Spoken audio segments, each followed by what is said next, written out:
tu as l'occasion d'obtenir la récompense d'un Hajj et d'une Umrah dès demain matin, Inch'Allah, en appliquant cette simple sunna que je vais te mentionner.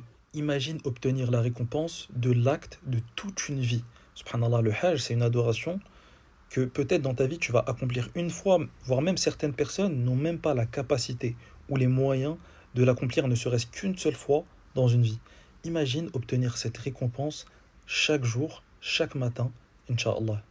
Bien sûr, la sunna que je vais te mentionner, le fait de l'accomplir, c'est une bonne chose et tu pourras obtenir cette récompense que je t'ai mentionnée, mais cela ne veut pas dire que cela te dispense de faire cette grande adoration qui est le Hajj. Le prophète sallallahu alayhi wa sallam nous informe dans un hadith que celui qui accomplit la prière du matin, donc du Fajr, en groupe, puis qui s'assoit pour faire du dhikr jusqu'au lever du soleil, puis qu'il accomplit 2 unités de prière, repartira avec la récompense d'un Hajj et d'une Umrah. C'est là qu'on remarque l'immense miséricorde d'Allah subhanahu wa ta'ala. Car celui qui fait le Hajj ou qui l'a déjà fait dans sa vie, sait que c'est une adoration qui peut être très éprouvante physiquement, même pour des personnes sportives.